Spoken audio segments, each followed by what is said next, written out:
Queridos, o texto que Tiago nos propõe nos traz uma verdade, uma realidade que nós precisamos discernir e compreender na nossa vida.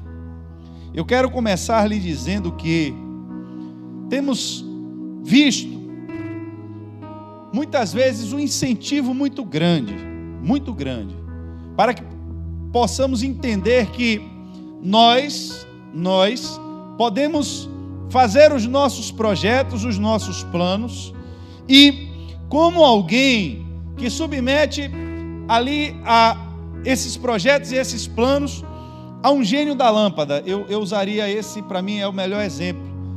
Nós comparecemos diante de Deus apenas para que Ele valide aquilo que a gente já fez, e para que todas as coisas que eu pensar no meu coração, Ele tem a obrigação de me ajudar. Eu quero lhe dizer algo. Eu gosto sempre de pregar dentro da palavra, mas gosto de usar as experiências que eu tenho com Deus dentro da palavra. Não, a pregação do Evangelho ela não pode ser só as minhas experiências pessoais, porque as minhas convicções pessoais podem ser apenas ideias da minha cabeça. Mas quando a pregação ela traz esse encontro entre o que eu vivi, a minha experiência, e o que a palavra de Deus traz, aí você tem um respaldo para você poder compartilhar a sua experiência com Deus.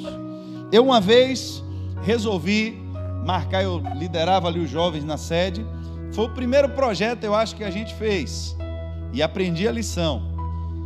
Nós resolvemos marcar um passeio de escuna, vamos fazer passeio de escuna. E aí todo mundo topa e aí jovem já comprou protetor solar, o outro já comprou bermuda nova, e todo mundo empolgado, raquete de frescobol, o outro já comprou a carne do churrasco e vamos fazer esse passeio.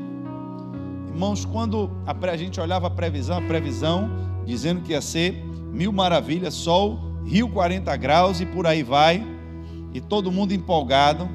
Quando vai chegando na semana do evento, na quarta, quinta-feira, a gente ia ter o evento no sábado, o pau quebrou em Salvador, virou inverno, em pleno verão, chuva, e aí você está com um projeto na mão, com o dinheiro das pessoas na mão, com investimento em alimentação, que já tinha sido, vamos dizer assim, prospectado, já estava provisionado esses valores. E aí vem as pessoas, para você que está coordenando o projeto, e diz, vamos orar, né? Vamos orar para Deus fazer sol. E eu lhe digo, irmãos, eu quero que você entenda esse exemplo, porque nós, inconscientemente, estamos fazendo isso corriqueiramente. Eu quero que você entenda o texto bíblico, eu vou entrar no texto bíblico, mas antes de eu entrar, eu quero que você se identifique com esse meu exemplo, dentro da nossa realidade. E aqui eu quero só dar uma pinceladazinha. Sabe quando você está no ônibus, que entra aquelas pessoas 3 de vez, né? Ali naquele ponto deserto. Aí você se lembra que você entrou no ônibus sem orar. É nesse nível de exemplo que eu quero lhe dizer, né? Ô Senhor, me protege, mas agora que o ladrão já entrou no ônibus. Então, preste atenção. Aí eu estou lá, aí vem a chuva. E qual é o primeiro impulso? O nosso primeiro ímpeto, eu vou recorrer a Deus, porque Deus vai resolver tudo. Eu entro no problema e depois eu vou recorrer a Deus. Aí, meu irmão, o pessoal faz aquela pressão na equipe que trabalha. Não, meu irmão, o Deus do impossível, o Deus que tudo pode, o nosso Deus faz e acontece. Aí ficou, mas eu não senti paz dentro de mim com aquela palavra. Não foi algo que eu recebi com fé, recebi para dizer assim, vamos e a gente vai acabar com tudo, e nem que Deus tenha que fabricar um só para a gente, mas não recebi dessa forma. Eu ouvi e aí fui orar. Aí quando eu fui orar, pedi a Deus, né? Aí eu ouvi claramente de Deus. Vocês oraram antes de marcar a data do evento? Não. Vocês apresentaram o projeto a mim? Também não. Então eu não tenho nada a ver com esse projeto de vocês. Mas não é da igreja? Não é um projeto de jovens? Não é? Mas vocês não me perguntaram nada. Agora que o problema chegou, aí, irmãos, Deus me fez entender por revelação. eu quero lhe mostrar, para quem ainda não tem discernimento, o que é você receber uma revelação de Deus. A revelação é quando um conhecimento ele entra na sua mente, já está lá, sem que você tenha visto nada que lhe leve até aquele conhecimento. Por exemplo, se eu lhe falar, eu fui dar esse exemplo lá no interior, não deu certo, mas aqui eu acho que vai dar. Se eu falar com vocês sobre jaca, né? Você tem uma memória, um registro na sua mente sobre jaca, que você tem um registro do cheiro, tem um registro da cor, tem um registro do aspecto, tem um registro do sabor. Tem gente que tem até uma variedade de registro aí na cabeça sobre jaca, de experiência que já teve, né? De pegar passarinho com visgo de jaca, de comer jaca e ter passado mal, enfim. Eu só quero lhe mostrar que quando eu falo a você jaca, na sua mente existe esse conhecimento. E o conhecimento ele veio de quê? Ele veio da experiência. A experiência ela vem por tudo que você vê, por tudo que você ouve, entra na sua mente e se transforma em conhecimento. Agora, se eu lhe perguntar, abricó, alguém aqui sabe o que é abricó? Sabia que abricó é uma fruta? Ninguém sabe, tá vendo? Mas você não tem nada na sua mente sobre abricó. Por quê? Porque nunca chegou à sua mente esse conhecimento. Agora, quando Deus traz a revelação, é como se você falasse em abricó e você ouvisse como jaca, que já tem a informação aí. E você até vai se perguntar, de onde foi que veio isso? Se eu não tenho elementos para poder compreender ou chegar à conclusão dessa informação, porque eu não tinha. Então, a revelação, ela não vem como conhecimento. Ela não vem pelo que você vê e nem vem pelo que você ouve. Simplesmente essa memória já está lá. Assim como você guarda outras memórias na sua mente e você acessa elas, porque um dia ela entrou na sua mente pelo conhecimento, a revelação entra na sua mente também como conhecimento. Só que ela não veio por nenhum canal humano. Ela veio direto do Espírito de Deus. Então, quando eu falei isso, eu tinha agora uma memória na minha mente, que era uma revelação, que eu nunca tinha vivido essa experiência, mas estava lá pronta. Deus trouxe uma revelação pronta. E que revelação era essa? Você não acha que é muito egoísmo da sua parte? Observe, já estava lá, como se eu tivesse aprendido isso em algum lugar, mas nunca aprendi. Aquilo foi Deus me revelando naquele momento. Você marca um passeio para se divertir com a equipe e agora quer orar, além de já não ter me perguntado nada, né? Já tinha tomado a primeira porrada, e ainda quer que eu mude o tempo inteiro, o clima todo de uma cidade, só para você, com meia dúzia de jovens, e passear num barco. Entenda, irmãos. Observe, são duas coisas aqui. Uma, esse plano, vocês não falaram nada comigo, não é isso? Nada, não tenho nada a ver com isso. Você não me pediu data, você não oraram, nada. Aí agora que você está aí, você quer que a gente, o ímpeto nosso, né? O Deus do impossível, Deus, e aí vai, vamos mandar pelo mar. Aí a gente quer que Deus agora mude o clima de uma cidade toda inteira. Eu não sei se ia faltar água em Salvador por causa disso, eu não sei a repercussão que ia ter no sistema solar, mas eu quero que Deus faça sol para eu ir passear sábado de escuna com meia dúzia de jovens. Ainda quero que Deus me ouça. Vai ter situações que eu e você vamos estar em ar puro. Nós vamos entrar em uma situação que a gente não deu causa, e que, se for preciso, Deus faz exatamente isso para livrar um servo seu, não tenho dúvida disso. Mas a questão é que nós, muitas vezes, fazemos o nosso plano, executamos o nosso plano, e só quando as coisas dão errada, é que a gente agora quer que Deus mude a história inteira, mexa com a vida de todo mundo, mate todo mundo, para eu sair vivo agora da história. Aí o que é que Tiago está nos ensinando? Ele está mostrando, nós fazemos planos. Hoje ou amanhã eu vou para tal cidade e ali vou fazer negócios e vou ganhar muito dinheiro. Eu acho interessante porque em uma frase só tem tanta informação. Ele está falando de alguém que vai viajar, que vai se mudar, ou seja, já tem uma viagem, já tem uma mudança, já tem negócios e ainda tem riqueza. O cara não vai só lá e volta, né? Ele já vai viajar e volta. Mas ele vai e vai permanecer. Ainda vai permanecer ali por um ano, então ele vai morar. Quem passa um ano numa cidade, vai morar um ano numa cidade. Não é uma visita, é um ano. Vai passar um ano na cidade. Vai fazer negócio, mas ele não só vai lá vender um produto e volta. Ele vai passar um ano fazendo um comércio ali naquela cidade. E a prospecção dele é que ele ainda vai ficar rico. O projeto é bom demais. Vou viajar, vou ficar um ano na cidade, vou fazer negócio e vou ficar rico. Só que, preste atenção, o projeto que ele está mostrando é um projeto a longo prazo. Não é isso? Ele vai viajar, vai permanecer na cidade por um ano, vai fazer negócio e ainda vai ficar rico. Agora, olha a contraposição que ele faz de acordo com a verdade.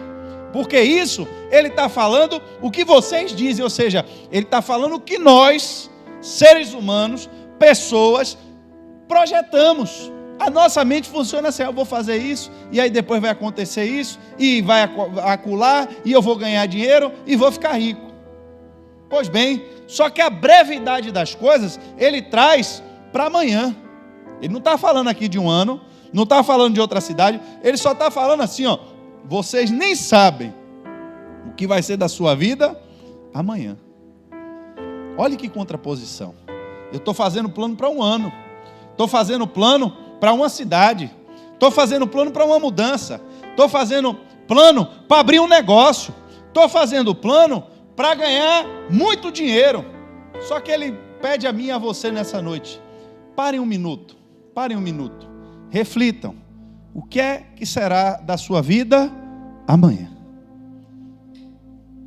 Ele não está lhe perguntando daqui a um ano, não está lhe perguntando daqui a 6 meses, não está lhe perguntando no final da semana, ele só está lhe perguntando o que é que vai ser da sua vida amanhã.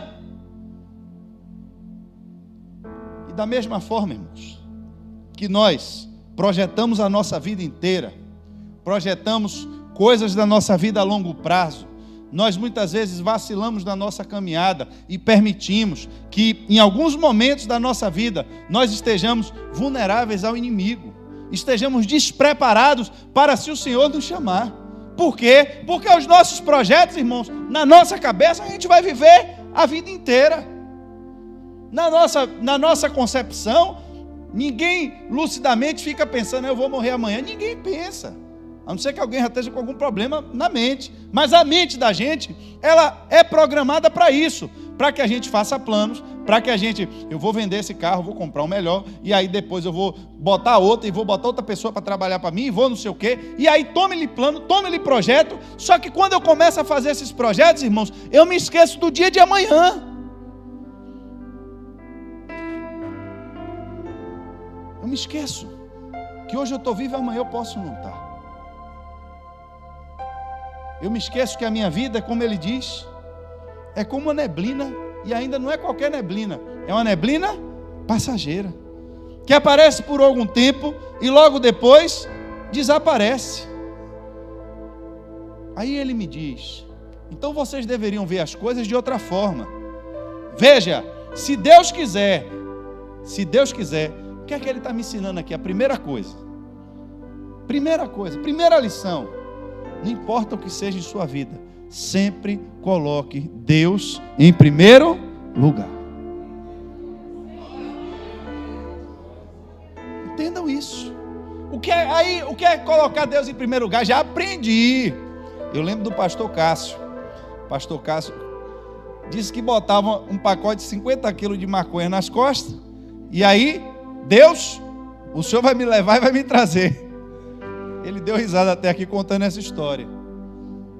Porque, irmãos, não é isso que a Bíblia está falando. Presta atenção. Não é dizer: eu vou fazer agora o meu plano, vou fazer o meu projeto e vou pedir a Deus, como quem pede na lâmpada lá de Aladim. Porque na lâmpada de Aladim o gênio não tem vontade. A vontade é de quem domina o gênio. Mas ele colocou: se Deus que... O que é que ele está falando? Primeira coisa, eu tenho que submeter todas as coisas a Deus. E a segunda, a vontade de Deus. Porque é se Deus quiser.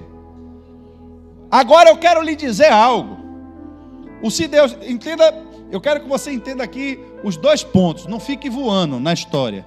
Não é nem uma coisa e nem a outra. Eu vou lhe dizer certinho. Não é nem tudo que eu vou fazer, independente de ser certo ou errado. Se eu botar Deus em primeiro lugar, vai funcionar. Está errado. E também não é, eu não sei nada, então tudo que eu vou fazer é se Deus quiser dar certo. Se der errado, é porque Deus não quis. Não é nem uma coisa nem outra. Quando ele diz se Deus quiser, eu quero lhe dizer nessa noite que eu e você já temos capacidade de descobrir aquilo que é a vontade de Deus. Então, quando eu digo que eu vou submeter à vontade de Deus e vou colocar Deus em primeiro lugar em qualquer coisa que eu fizer, significa que eu só posso empreender, eu só posso colocar a minha força, eu só posso colocar a minha mão, só posso colocar o meu nome naquilo que está de acordo com a vontade de Deus. Não dá, irmãos, para fazer diferente. Porque se Deus quiser, irmão, então vou ali, vou vender carro Pokémon, se Deus quiser vai dar certo. Se não der, porque Deus não quis. Alguém precisa lhe ensinar que Deus não quer você vendendo CD pirata, carro Pokémon. Precisa alguém lhe dizer isso? Ô meu irmão, se Deus quiser, se Deus não quiser, não é isso, irmãos. É você discernir que meio é esse. Que meio é esse que estão me chamando? Eu vou entrar nisso aí. Eu vou ter que fazer o que nisso aí? É com o que trabalha aí dentro? Será que esse ambiente é um ambiente que Deus gostaria que eu estivesse? Não é você, se Deus quiser, meu irmão, eu vou ficar no emprego. Se Deus não quiser, eu saio. Você tem que ter capacidade de julgar. Eu vou colocar Deus em primeiro lugar agora, quando eu entender que o que não agrada a Deus, eu já tenho capacidade de dizer que nem lá eu vou.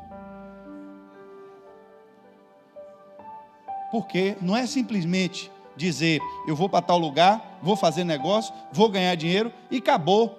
Ele está lhe mostrando a sua vida, pode não estar com você amanhã. Como é que você vai fazer plano assim? O que você deve colocar em primeiro lugar? Primeiro, é o reino de Deus, é Deus. E colocar Deus em primeiro lugar significa tudo que eu for fazer que não estiver de acordo com a vontade de Deus, por colocar Deus em primeiro lugar, eu estou fora. Mas vai ganhar muito dinheiro, meu irmão. Vai ganhar muito dinheiro. Foi o que estava lá em cima. Vai ganhar o quê? Muito. Vai fazer negócio. É, meu irmão, mas se não for algo correto, algo justo, algo lícito, pode tirar meu nome daí que eu estou fora. Não, meu irmão, presta atenção. Você não tem nada a ver com o processo. O diabo, irmão, sempre vem com a conversa. Tome cuidado, porque nunca o diabo vai vir dizer, ó, você vai fazer isso, vai fazer, nunca vai ser assim. O diabo não é burro. Ao contrário, se não fosse o Espírito de Deus, ele enganaria até a gente. Ele enganou 1/3 dos anjos do céu, viu? Para você ficar esperto quem é o seu inimigo. Ele enganou 1/3 dos anjos do céu. Então, se você se acha mais sábio do que os anjos de Deus, tome cuidado, porque a Bíblia diz que os homens foram feitos um pouquinho menor ainda do que os anjos, um pouquinho menor. A ver a bagaceira que o anjo fez lá com o exército de Senaqueribe. Um anjo só. E a Bíblia diz que ele levou com ele 1/3 dos anjos do céu.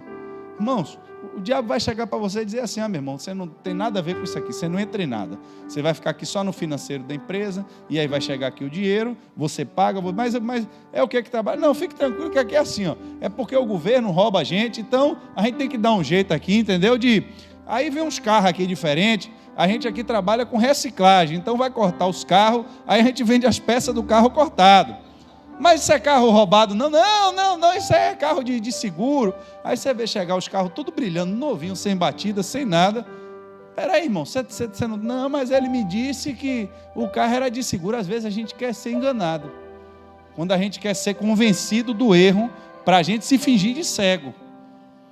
Não, eu via chegando aqui uns carros novos, mas eu achei que é porque o dono não gostou e o seguro pegava. Eu não sei não.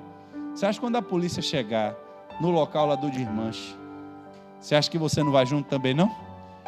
Quem tiver com dinheiro na mão é o primeiro aí. Aí está você, crente, que ganhava pouco ainda lá para fazer o serviço, porque não queria se envolver, gastando dinheiro agora com advogado, para lhe tirar da cadeia, da delegacia, porque você está envolvido com roubo e desmanche de carro.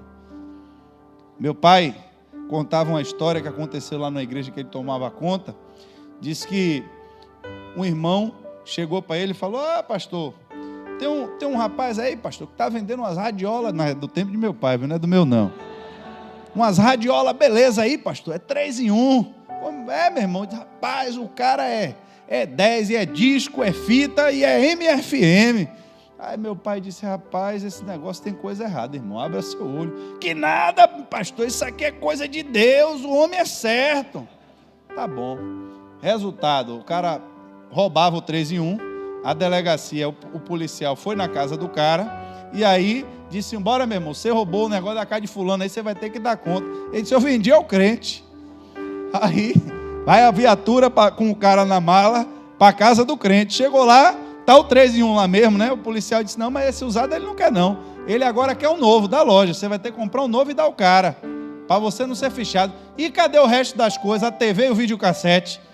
Disse: não, eu vendi tudo ao crente aí. O crente disse: não, rapaz, não vendeu não, só foi o 3 em 1. Olha, crente, eu não quero conversa. Você vai ter que comprar agora na loja um 3 em 1 novo, vai ter que comprar a TV e o videocassete. Ele vai dizer o quê? Que o ladrão está mentindo? Ele já comprou roubo na mão do ladrão, vai dizer o quê, irmãos? Olha ele envolvido em rolo. As pessoas muitas vezes estão se envolvendo em rolo na vida, estão se envolvendo em problema, irmãos, porque não seguem os princípios de Deus. Está sempre procurando um jeitinho, sempre procurando uma facilidade, sempre procurando um jeito de fazer as coisas da forma errada. Por quê? Porque, irmãos, tudo da forma errada é mais fácil. É por isso que a história diz: a goiaba do vizinho é mais gostosa, né? Você não plantou, não teve trabalho nenhum. Agora vai você plantar. Você vê, eu luto lá em casa até hoje, meu irmão, com o negócio de um pé de pimenta. Já plantei uns 5. Eu não sei que demônio é, que tem umas formigas, uns piolhos brancos, que eu não sei de onde vem aquilo. Eu já bati veneno de matar a planta e não mata aquele infeliz. Eu tenho que ficar arrancando com a mão para poder o negócio ficar. Irmão, dá trabalho plantar, dá trabalho limpar o mato do chão, dá trabalho todo dia você olhar e ver a flor crescer, e ver a flor botar um botãozinho, e ver um fruto, até o fruto crescer, ficar verde e amadurecendo devagarinho para você poder colher um. Dá trabalho ou não dá? Aí você vai passando no quintal do vizinho, chega a estar brilhando lá a goiaba. Você pula o muro, meu irmão, e aí, tchau para dentro. Eu lhe pergunto: fazer o errado não parece ser mais fácil? Isso se você pular o muro e não ver o Rottweiler que está lá lhe esperando, né? Então, tudo, irmãos, no mundo do Espírito é refletido também na nossa vida. O princípio que eu uso para a minha vida é o mesmo que vai valer para todas as decisões que eu tomo. E o que a Bíblia está me ensinando a você, é que tudo que você for fazer, primeiro lugar, veja se é da vontade de Deus. Segundo, submeta isso agora à autoridade de Deus. Por quê? Porque aí agora ele vai lhe mostrar o que é que você precisa para coisas simples funcionarem. Ele vai lhe dizer: se Deus quiser, estaremos vivos. Olhe bem, primeira coisa que eu preciso de... mas eu não preciso de Deus para nada não, pastor. Meu negócio aqui é minha inteligência, eu jogo duro, só precisa ver como eu... Aí ele vai dizer a primeira coisa: se Deus quiser, vírgula, estaremos vivos. Ou seja, a condição para qualquer coisa funcionar é que você precisa estar vivo. E quem é que lhe dá vida? Quem é que sustenta a sua vida? Irmão, só por estarmos vivos nós já precisamos ser gratos a Deus. Pastor, mas eu estou cheio de problema. Irmão, se você não tivesse vivo, você não tinha problema. Se você tem problema, dê graças a Deus que você está vivo. Está aqui, irmãos. Estaremos vivos. E é por isso que faremos isto ou aquilo. E aqui, irmãos, Tiago começa a entrar em um processo pesado. Por que é que as afirmativas em cima, elas acontecem? Por que é que eu não me importo sobre a minha vida? Por que é que eu não estou preocupado e não submeto as minhas coisas a Deus, compreendendo que quem me deu a vida foi Deus, que só faz sentido o trabalho, que só faz sentido o negócio, só faz sentido o dinheiro, só faz sentido os bens, qualquer coisa, irmãos, enquanto você está vivo. É só enquanto você está vivo.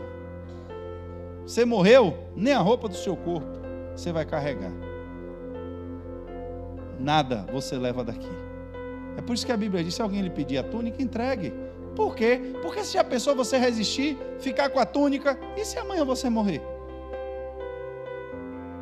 Tudo que você fez, tudo que você brigou, meu irmão, ninguém leva nada, e aí briga, arruma inimizade, cria confusão, e se você morrer? A Bíblia diz, se lhe pedir a capa, dê também a túnica. Se lhe mandar andar uma légua, ande duas. Não resista ao perverso. Por quê? Tiago está dizendo, qual é a segurança que você tem que amanhã você vai estar vivo?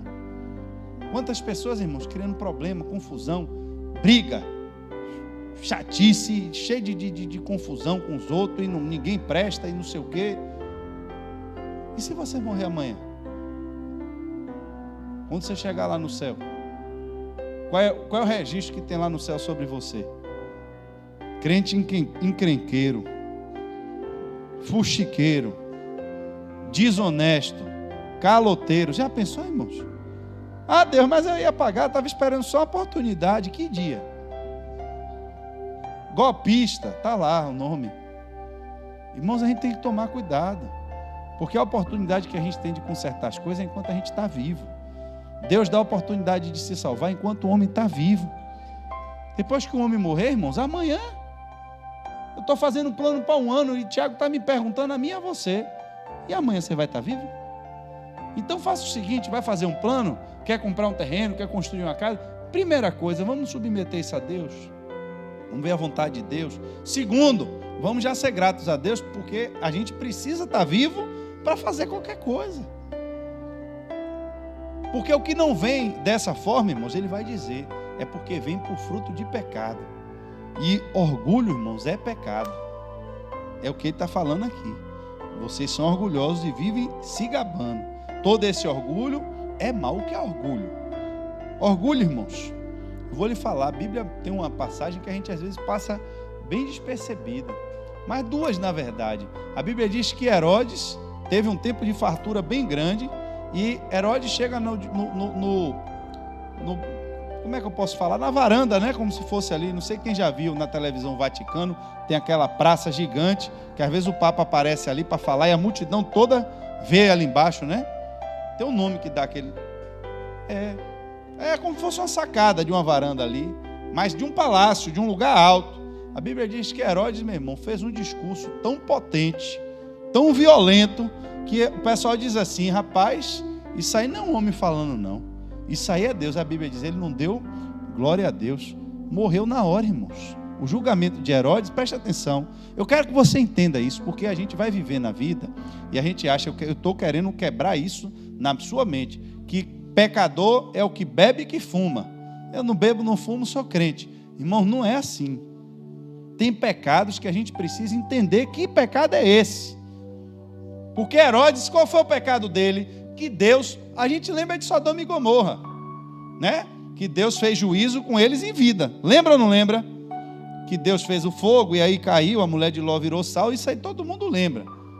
Então, a sodomia para a gente parece ser um pecado que Deus abomina de forma violenta porque mandou fogo em Sodoma e Gomorra. E por que a gente não lembra do orgulho de Herodes? Quantos assassinos não já mataram milhões de pessoas, mataram com requintes de crueldade e Deus nunca julgou ninguém em vida? Esperou essas pessoas para o dia do juízo, mas alguns pecados, como eu já disse a vocês, a mentira que foi feita diante do Espírito Santo de Deus, dentro de um ambiente espiritual, dentro dos santos, levaram o pecado para aquela dimensão. Naquela dimensão, irmãos, não tem tolerância ali.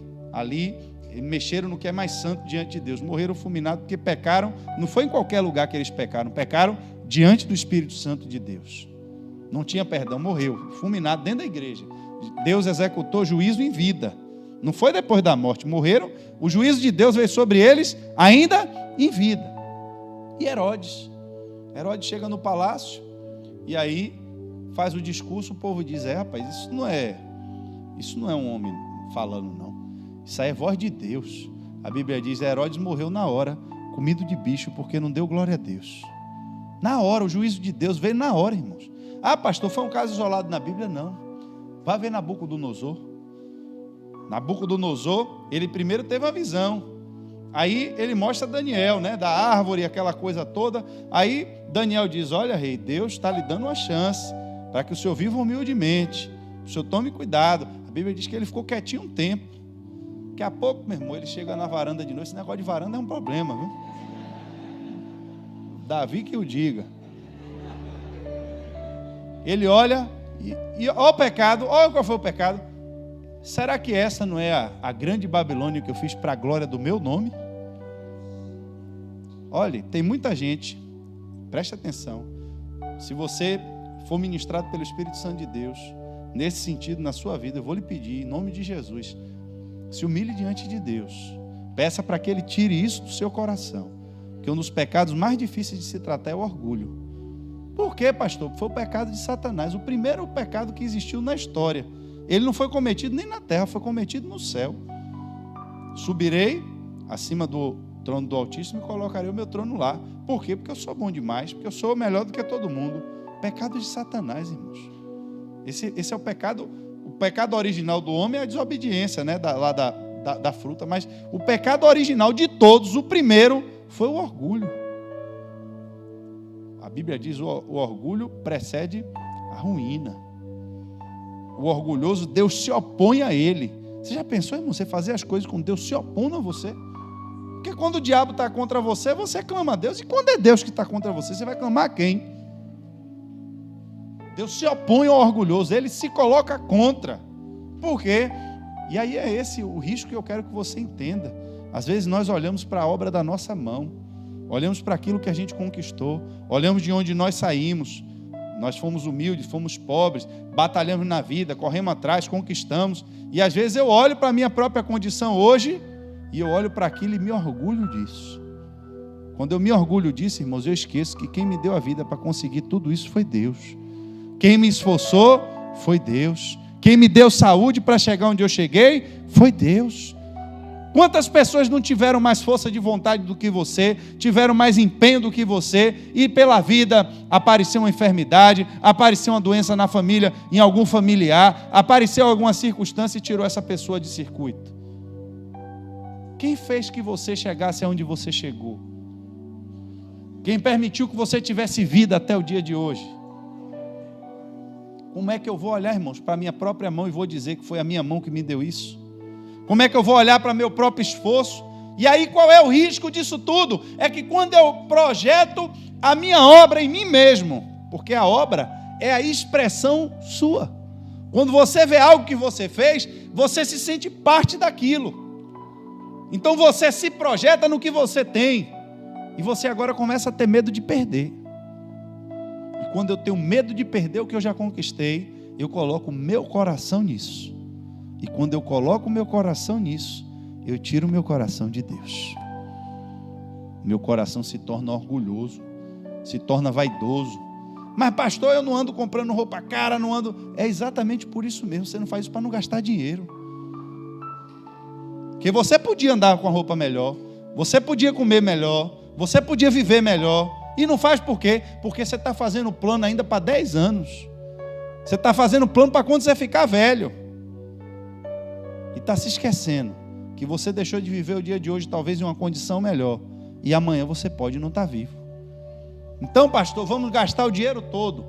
Não é isso que eu estou lhe dizendo.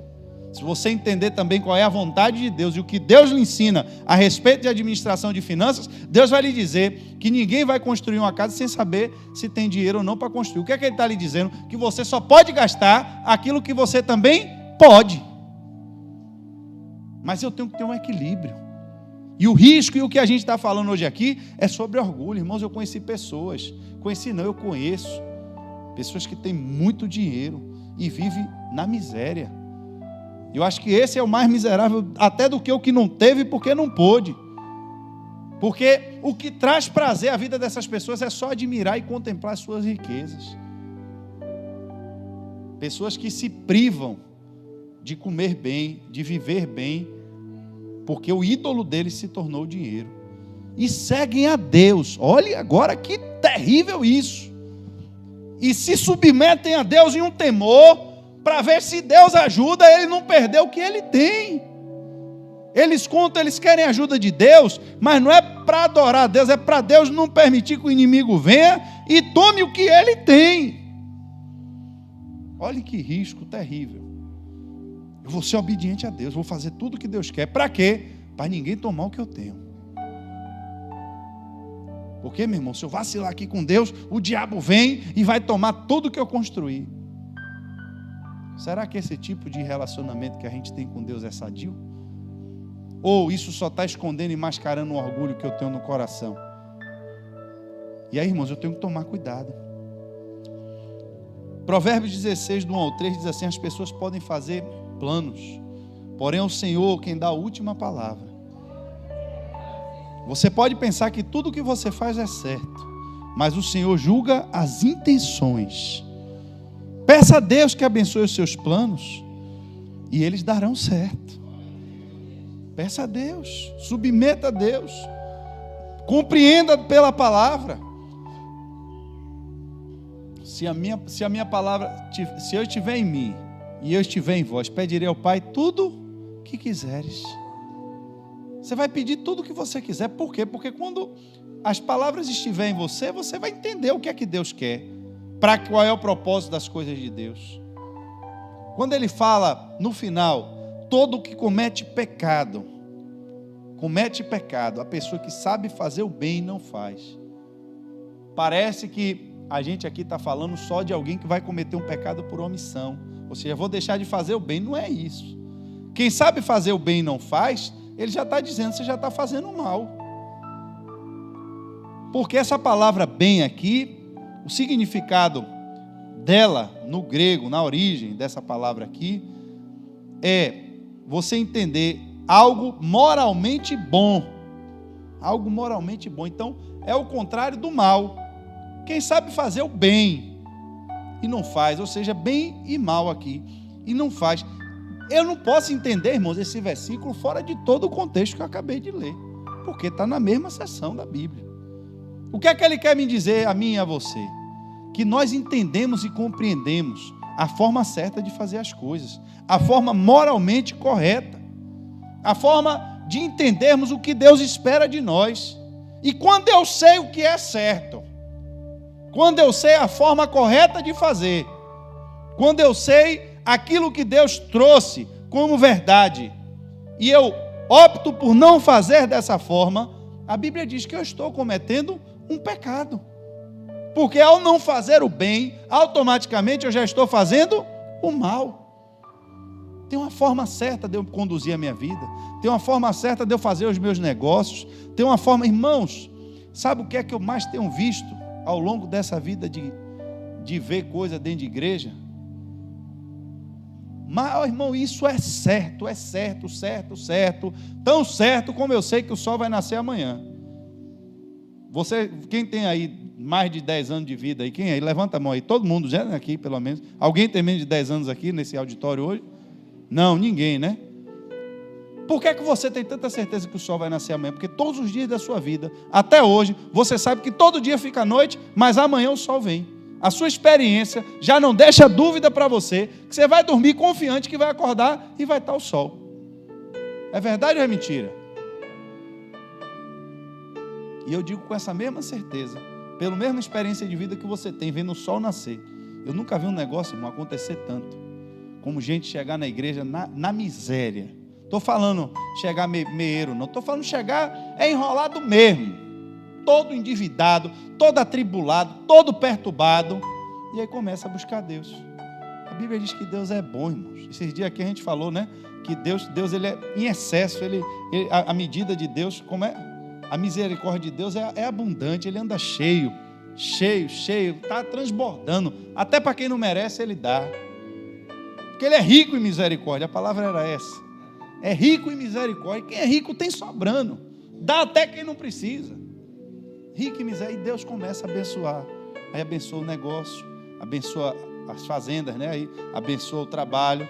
A primeira providência, irmãos, da pessoa é tirar agora o tempo de Deus e dar o trabalho. Irmãos, eu tenho visto isso, estou falando a vocês por experiência própria, de ver acontecer assim, ó, como vocês estão vendo que amanhã vai acontecer o sol aí. Cadê você, irmão? Não veio para o culto, pastor? O senhor sabe, né? Estou com um negócio aí, estava bom, mas agora pode ficar melhor. E aí eu estou expandindo, estava rodando Uber pela manhã, mas agora eu descobri que se eu rodar de manhã, meio-dia e de noite, eu ganho o dobro. E aí eu já estou também botando outro carro para minha mulher dirigir também o Uber. Então a gente vai revezar agora, a gente vai rodar Uber 24 horas. É assim, irmãos. E aí, irmão, né, vai ficar agora para eu vir, né, só domingo de manhã e pelo culto das crianças, né, porque domingo de manhã é fraco aí o movimento. Então eu vou estar aqui, viu, pastor? No domingo pela manhã nas crianças, pode contar comigo que eu estou aqui. Ainda vem de paletó e gravata para o culto das crianças, com a Bíblia, o palhaço Alfafa aqui ministrando e ele querendo dar terra no meio do culto das crianças. Como foi o culto de manhã? Foi poder e glória, meu irmão. Foi mesmo, irmão, foi. Estou cheio, estou saindo cheio. Cheio de quê? O culto nem para você era. Está cheio de gente assim, ó. Como é que você está cultuando? Não, meu irmão, estou acompanhando agora online, entendeu? Eu boto lá e aí fico no banheiro tomando banho, ouvindo a pregação. Pode esperar, irmãos, a queda. Estou lhe falando, mas pode esperar. Eu não vi um caso dar certo até hoje. Ou a mulher trai o cara, ou o cara trai a mulher, ou se envolve em negócio ilícito, vai preso. Pode esperar a desgraça que Satanás já está armando. Por quê? Porque chegou aqui sem nada. Quando chegou na presença de Deus, tinha o quê? Nada. Era como sua vida, uma derrota só. Aí Deus começou a abençoar, até o momento que você saiu do se Deus quiser, se eu tiver vida, eu vou fazer, para dizer, amanhã eu vou meter a cara, vou tocar o barco e vou ficar rico. Daqui a um ano vocês vão me ver, e meu irmão, esses obreiros aí, para falar comigo agora, vão ter que marcar senha. Vou pedir inclusive ao pastor para tirar o carro dele ali da vaga, né? Porque eu só vou para a igreja agora se tiver lugar para eu estacionar minha BMW ali na porta da igreja.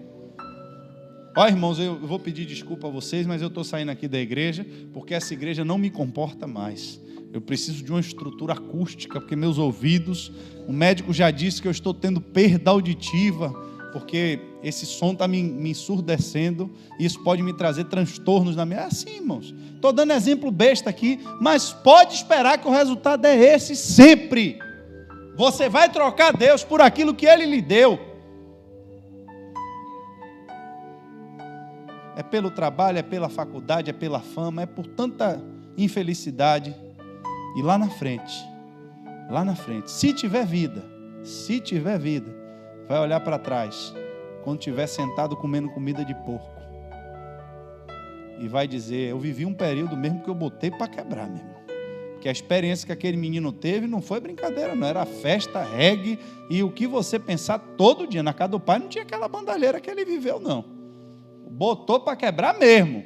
A casa do pai, a festa era programada, tinha um negócio do novilho, matava, não era assim não. Para o lugar onde ele foi, meu irmão, o pau comeu todo dia. Mas foi igual acender um fósforo. Depois que o palito queima, vai queimar seu dedo, né? A gente troca, às vezes, as coisas de Deus, a permanência das coisas de Deus, por algo passageiro e temporário. Sem compreender essa dimensão de quê? De que somos seduzidos pelo orgulho do nosso coração, pela vontade de olhar para nós mesmos, olhar para o que conquistamos e dizer, meu irmão, foi a minha inteligência.